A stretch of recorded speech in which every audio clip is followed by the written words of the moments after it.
Olá, meus queridos irmãos, meus amigos em Cristo.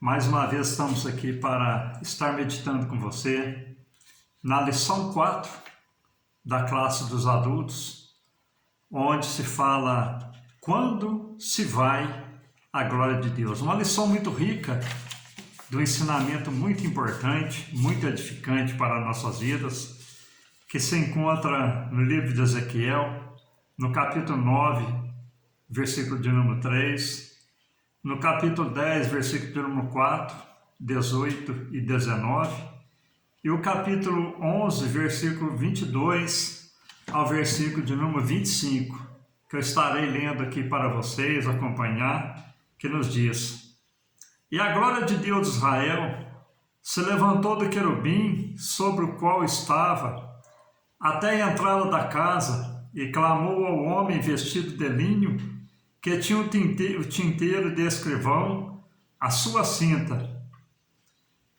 Então se levantou a glória do Senhor de sobre o querubim para a entrada da casa, e encheu-se a casa de uma nuvem, e o átrio se encheu do resplendor da glória do Senhor. Então saiu a glória do Senhor da entrada da casa e parou sobre os querubins. E os querubins alçavam as suas asas e elevaram da terra os seus olhos, quando saíram, e as rodas os acompanhavam, e pararam à entrada da porta oriental da casa do Senhor. E a glória de Deus de Israel estava no alto sobre eles. E Ezequiel capítulo 11, versículo 22 ao 25 nos diz: Então os querubins elevaram as suas asas, e as rodas as acompanhavam, e a glória do Deus de Israel estava no alto sobre eles. E a glória do Senhor se alçou desde o meio da cidade, e se pôs sobre o monte, que está ao oriente da cidade.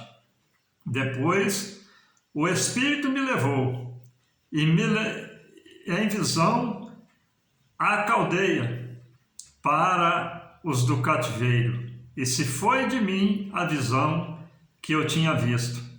E falei aos filhos do cativeiro todas as coisas que o Senhor me tinha mostrado. Meus amados irmãos, essa lição é uma lição muito rica, muito importante. A nação de Israel, ela tinha saído da escravidão do Egito, e agora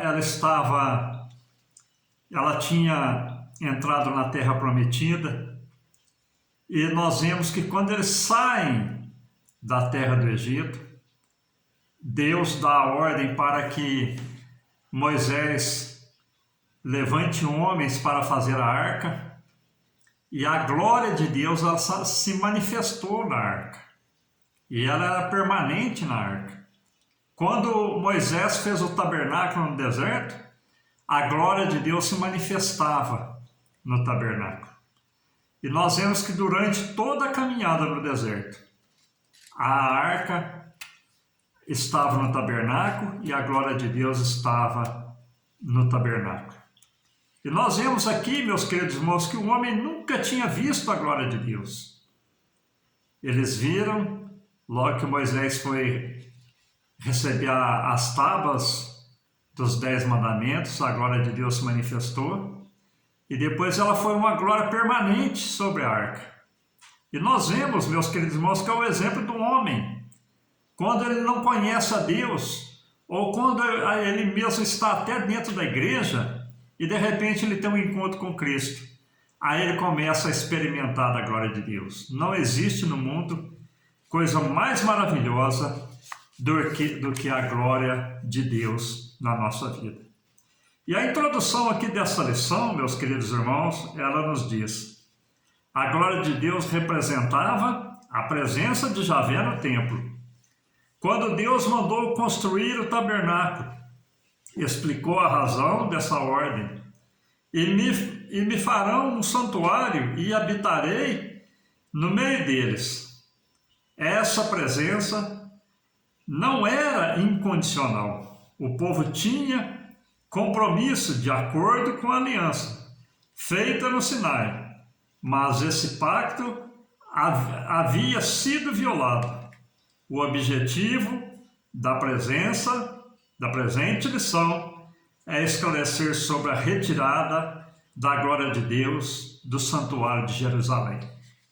Então, nessa introdução aqui, meus queridos irmãos, nós já começamos a ver que Deus ali se manifestou com a sua glória. Mas só que essa glória, ela não era incondicional. O que quer dizer isso, meus queridos irmãos? Para a glória de Deus estar presente no meio do povo, o povo tinha que estar com a sua vida santificada. Tinha que estar livre da idolatria, livre do pecado. E o objetivo dessa lição é falar da retirada da glória de Deus, porque o povo quebrou a aliança.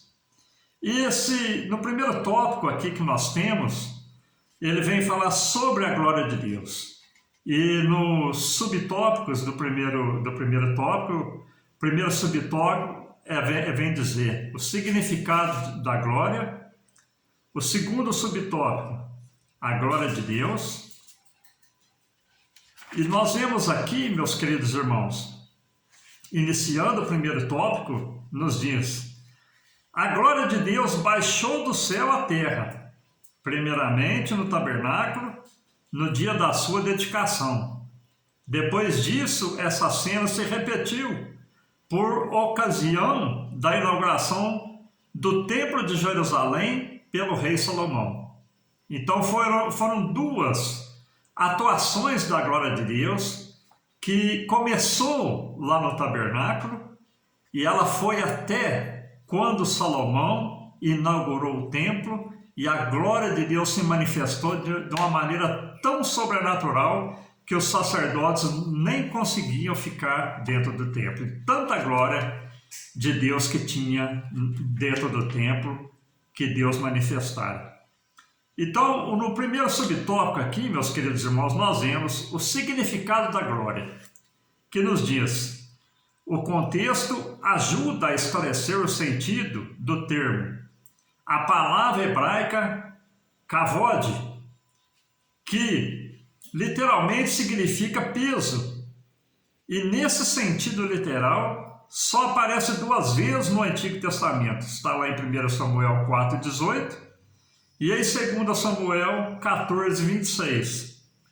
A Septuaginta, a antiga versão grega do Antigo Testamento, emprega vários termos, entre eles doxa, glória, resplendor, poder, honra, reputação, e timê, valor, honra, mas nas visões de Ezequiel, glória indica o resplendor pela presença do Senhor. Esta é a descrição feita pelo próprio profeta em Ezequiel capítulo 1, versículo 26 que nós lemos, e também capítulo 28, versículo 8 e versículo 8.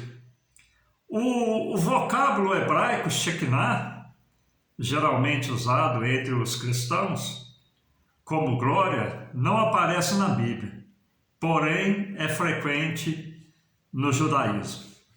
E no segundo subtópico aqui, meus queridos irmãos, nós vemos a glória de Deus se manifestando aqui nesse primeiro tópico que nos diz: ela se manifestou aos filhos de Israel quando Moisés dedicou o tabernáculo a Deus. Está lá em Ezequiel capítulo 40, versículo 34 e 35. Era a presença de Deus no meio do povo que acompanhou Israel nas suas jornadas no deserto até o início do reinado de Salomão, período em que a Arca da Aliança foi transferida para o tabernáculo, para o templo, que Salomão construiu em Jerusalém. A glória de Deus encheu a casa. Está lá em Crônicas, 2 Crônicas, capítulo 5, versículo 13 e versículo 14. Da mesma forma, no culto de dedicação do templo, Desde então, ele se comprometeu em manter os seus olhos fixos e os seus ouvidos atentos à oração nesse templo. Mas essa presença nunca foi incondicional. E parece que o povo havia esquecido disso, que está lá em 2 Crônica, capítulo 7, versículo 14 ao versículo 16. Então, o que nós vemos aqui, meus irmãos? Deus, ele tinha feito a promessa a Moisés, feito a promessa a Salomão, que os seus olhos estariam voltados para o templo.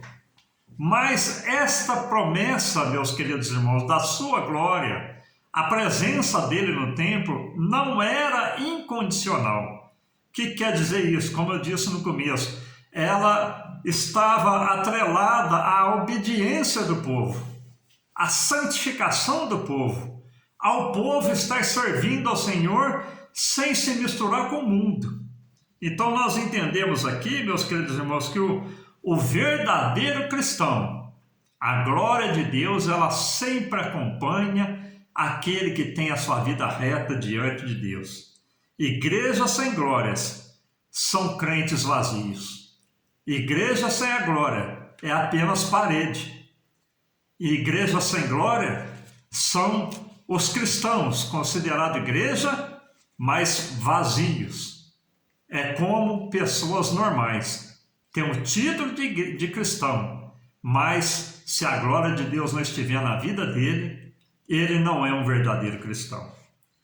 E nós vemos aqui, meus queridos, no segundo subtópico desta lição, aí já começa, no primeiro subtópico, Deus anuncia a sua glória. Presenteie o povo com a sua glória, em forma de graça, em forma de misericórdia, em forma de amor. O povo nunca tinha sentido uma glória. De repente, Deus manifesta com a sua glória no templo e no tabernáculo no templo. Agora, no segundo subtópico, meus queridos irmãos, nós já começamos a ver a retirada da glória de Deus. Então, iniciando o segundo subtópico, a gente vê. Essa retirada aconteceu em alguns estágios. A glória de Deus se levantou do querubim sobre a arca da aliança. B. Passou para a entrada do templo. C. Pairou sobre os querubins. E, aos poucos, se afastou-se completamente do templo. E D. Por fim, a glória de Deus se pôs sobre o monte das oliveiras. Então, agora nós vemos a glória de Deus, que era manifesta no tabernáculo, que era manifesta ali no templo, ela está se retirando do templo. É o que acontece hoje, meus queridos irmãos. O pecado nos afasta da glória de Deus. O pecado impede o homem de ter acesso à comunhão com Deus. É o que estava acontecendo com a nação de Israel. A glória de Deus, e Ezequiel tendo aquela visão clara, nítida, da glória de Deus se retirando do templo. Que coisa triste, meus queridos irmãos. Que coisa, vamos dizer, uma tristeza muito grande, meus queridos, em ver que a glória de Deus, ela se afastou do templo, se afastou do povo, porque o povo se afastou de Deus. Continuando aqui no primeiro subtópico do segundo tópico, diz o seguinte: o querubim e a nuvem, está lá em Ezequiel 9,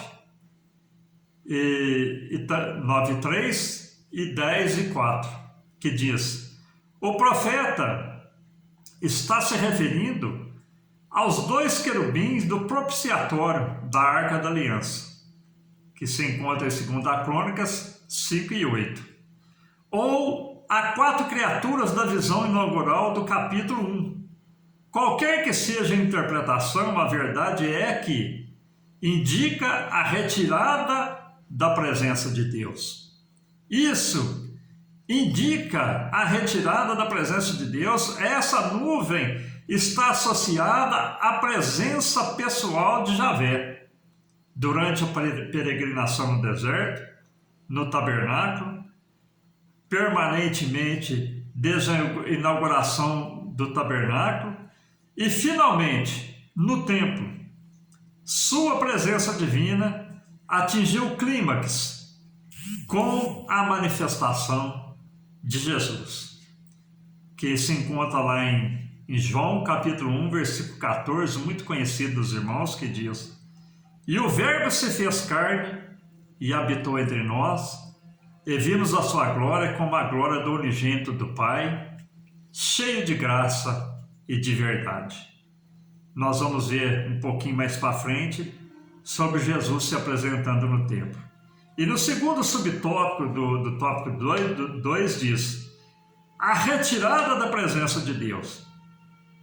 A glória de Javé pairou sobre os querubins e aos poucos afastou-se completamente do templo.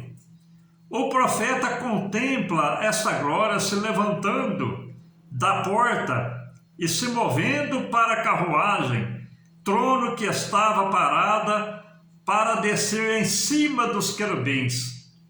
Nessa visão, Ezequiel acompanha a glória de Deus, flutuando sobre os querubins, e vê a carruagem divina se mover para a porta principal do templo, para a sua partida definitiva. A saída da glória de Deus representa a retirada de sua presença. Com isso se aproxima a destruição do templo. Esta casa foi destruída pelos caldeus 587 anos antes de Cristo, no mês 4º ao 9 do mês, que corresponde a 14 de agosto de 587 antes de Cristo. Então, Ezequiel, meus queridos irmãos, ele tem uma visão clara da glória se retirando do templo. É o que acontece hoje, meus queridos irmãos. O pecado, já não vamos dizer que está no mundo, não, o pecado está dentro da igreja. Muitas igrejas já não têm a glória de Deus. A glória de Deus já não está mais na igreja. Onde tem um verdadeiro cristão, entre quatro paredes que se diz igreja, ali está a glória de Deus. Mas quando os cristãos estão vazios, estão em falta diante de Deus, ali a glória de Deus já não está naquele lugar mais. É o que estava acontecendo com a nação de Israel, meus queridos. É o que estava acontecendo. A glória de Deus se retirou do templo. Aquele templo que era o orgulho dos judeus, que era o orgulho do povo de Deus, estava vazio da glória de Deus. Estava só as paredes, estava só os ornamentos, estava só os enfeites, mas o Deus da glória não estava presente no templo. E no terceiro subtópico do tópico 2 diz: por fim a glória de Deus se pôs sobre o Monte das Oliveiras. Está lá no capítulo 11, versículo 23 de Ezequiel, que nos diz: a presença de Deus no templo era privilégio de Israel, mas isso exigia responsabilidade, de modo que a glória de Deus não podia habitar com os pecados do povo. É por isso que a glória de Deus se foi, meus irmãos, pelo pecado da humanidade, pelo pecado do povo judeu. E isso não difere dos dias de hoje também, não difere. E continuando aqui, nos diz o seguinte: mas a casa de Deus era profanada com as práticas pagãs mais abomináveis, e Ezequiel viu a glória de Deus partindo do templo para o Monte das Oliveiras. E quando diz para o Monte das Oliveiras, a lição nos diz: e dali ascendeu ao céu o nosso Cristo para retornar no fim dos tempos. Não mais no templo de Jerusalém. Hoje, meus queridos irmãos, está sendo até preparada a construção do terceiro templo. Está sendo arquitetada a construção do terceiro templo. Mas Cristo, quando ele vier, ele vai vir buscar a igreja e vai encontrar com a igreja nos céus, nos ares. E no milênio, Cristo estará no templo, no novo templo, não no templo feito por mãos de homens, mas no templo feito pelas suas próprias mãos. Lá no milênio, nós veremos que Cristo estará reinando no seu templo. Mas, como diz lá no milênio, nós vamos ver Cristo reinando junto com a igreja. Não na terra, mas na terra renovada. E ali no templo em que Cristo irá reinar com a igreja. Continuando aqui, meus queridos irmãos, diz: com a retirada da presença de Deus, o templo ficou vulnerável, juntamente com a cidade de Jerusalém. Interessante que o Monte das Oliveiras também é o lugar da ascensão de Jesus. Meus irmãos, quando a glória de Deus se retirou do templo, o templo ficou vulnerável e Jerusalém também ficou vulnerável. Foi quando os caldeus vieram, destruíram a cidade, destruíram o templo, levaram o povo cativo, porque o povo não tinha presença de Deus. Enquanto o povo tinha presença de Deus, o templo estava guardado, a cidade estava guardada, o povo estava protegido. É o retrato de hoje também, meus queridos irmãos. Quando o homem perde a presença de Deus, ele fica vulnerável. O inimigo tem todo o acesso na vida dele e é o que diz a palavra de Deus. Ele sai e quando ele volta, ele acha a casa vazia, ele traz mais 7. E ali diz-nos a palavra de Deus que o último estado é pior do que o primeiro. Foi o que aconteceu com a nação de Israel, meus queridos irmãos. Tudo foi destruído. E além de ser destruído, o povo foi levado cativo. E no terceiro tópico aqui nós vemos sobre o segundo templo, a construção do segundo templo. Ciro, o rei da Pérsia, baixou o decreto que pôs o fim do cativeiro em Judá em 539 a.C. E pouco tempo depois, partiu de Babilônia a primeira leva dos judeus de volta para Judá. No seu decreto de libertação, o rei incluiu a reconstrução do templo em Jerusalém.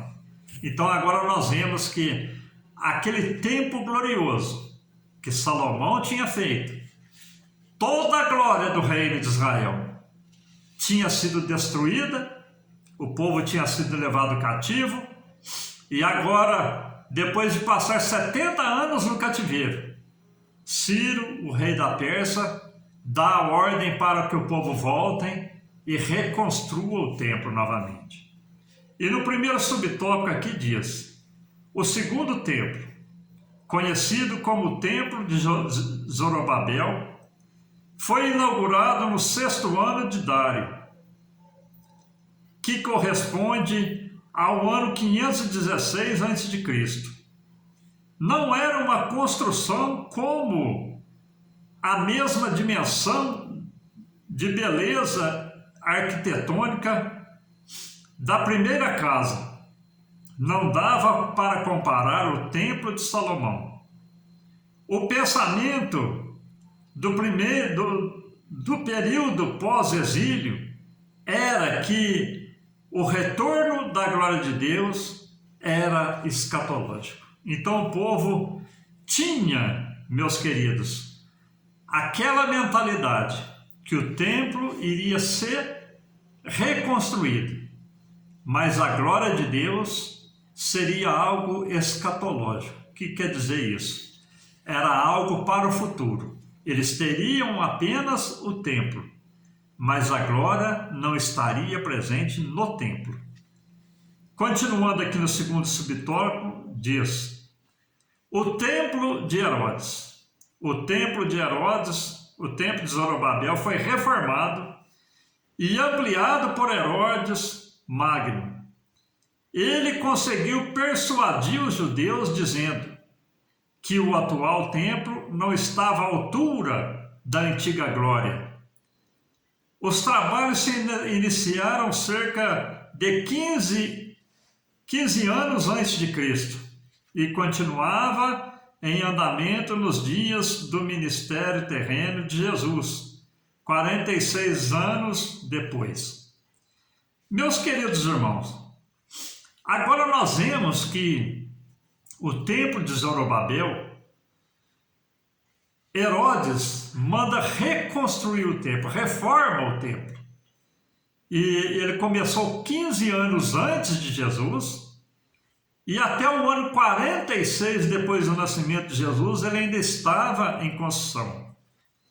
E diz-nos também o seguinte, conhecido como o segundo templo, era o cartão postal de Jerusalém. Se nós olharmos lá em Marcos 13, 1 e Lucas 21 e 5, até os apóstolos mostrando para Jesus a beleza do templo, era algo maravilhoso, era algo extraordinário. Mas a presença de Deus já não estava no templo. Conhecido como o segundo templo, a construção só foi concluída em 66 depois de Cristo. Então, nós vemos aqui que ele foi concluído 66 anos depois de Cristo e começou 15 anos antes de Cristo. Então, essa reforma, ela durou 81 anos. E nós vemos que, agora continuando aqui no terceiro subtópico, a presença do Filho de Deus. Não há registro de que a glória do Senhor tenha enchido a casa na inauguração, quando o templo foi reformado, o templo de Zorobabel. Diferente de Moisés, quando inaugurou o tabernáculo, e de Salomão, na inauguração do templo. Então, quando Moisés, nós já dissemos aqui no começo, ele faz o tabernáculo, a glória de Deus se manifesta. Quando Salomão faz o templo, a glória de Deus se manifesta. Agora, quando é inaugurado o templo de Zorobabel, começado ali por Herodes, nós vemos que a glória de Deus não se manifestou. Foi o Senhor Jesus que trouxe a glória de Deus quando ministrou no templo. Então, quando Jesus, meus queridos irmãos, ele chega no templo, ele pede o rolo do profeta Isaías e lê e começa a ministrar sobre aquela mensagem que ele tinha lido no rolo do profeta Isaías. Aí a glória real de Deus, através de Jesus, foi trazida para o templo. E nós, continuando aqui, nos diz, a sua presença nele fez a glória da segunda casa ser maior do que a glória da primeira. Então, a presença de Jesus, ela foi superior à glória do tabernáculo no deserto, e ela foi superior à glória do templo de Salomão. O templo desempenhava várias funções em Israel, como um lugar de perdão, do encontro com Deus, da presença divina, era o centro espiritual da nação. Agora, no quarto tópico, nós vemos o seguinte, sobre o Senhor Jesus e o templo, que vem nos dizer: assim como a glória do Senhor deixou o templo antes da sua destruição, todos os caldeus, da mesma forma, aconteceu com o segundo templo. A diferença é que a segunda casa foi substituída definitivamente pelo Senhor Jesus. Então, agora no primeiro subtópico aqui do tópico 4, a gente vê o seguinte: a explicação teológica quanto a esse acontecimento nos diz. Jesus disse: eis aqui está, quem é maior do que Salomão? Porque Salomão tinha feito aquele templo majestoso, e Jesus ele disse: eis aqui está, quem é maior que Salomão? Glória a Deus por isso. O construtor do templo, ele declarou-se maior do que o templo. Está aqui quem é maior do que o templo. Está lá em Mateus, capítulo 12, versículo 6. Quando ele curou o paralítico de Cafarnaum, ele disse: filho, perdoados estão os seus pecados. Está lá em Marcos 2 e 5. Era uma mensagem velada, dirigida aos sacerdotes, de que a função do templo estava para ser concluída em breve. Com a vinda de Jesus ao mundo, o templo tornou-se supérfluo. Então já a função dos sacerdotes, meus queridos irmãos, já não tinha mais valia, porque o próprio Senhor Jesus estava fazendo a sua obra na terra. E é o que diz lá em São João que nós lemos, capítulo 1, versículo 14. E o Verbo se fez carne e habitou entre nós, e vimos a sua glória como a glória do unigênito do Pai, cheio de graça e de verdade. Então, nós começamos a ver aqui, meus queridos irmãos, a glória de Deus se manifestando no templo, não da maneira do tabernáculo e nem da maneira que foi quando Salomão inaugurou o templo. Mas nós vemos agora que foi através da presença de Jesus. E no segundo subtópico diz: o fim do templo. O que o Senhor Jesus vinha insinuando ou ensinando de maneira indireta na última semana no seu ministério terreno, ele falou diretamente: não ficará pedra sobre pedra que não seja derribada. Dias virão em que se não deixará pedra sobre pedra que se não seja derribada. Jesus anunciou o fim do templo, como fizeram Ezequiel e os demais profetas, profetizando a destruição do templo de Jerusalém. A glória de Deus se retirou do templo antes da sua destruição. Então, Jesus, ele foi assunto ao céu antes da destruição do templo. Então, o templo sem Deus, meus queridos irmãos, ele cai por terra. Ele não subsiste. O cristão sem a presença de Deus, ele não permanece. E no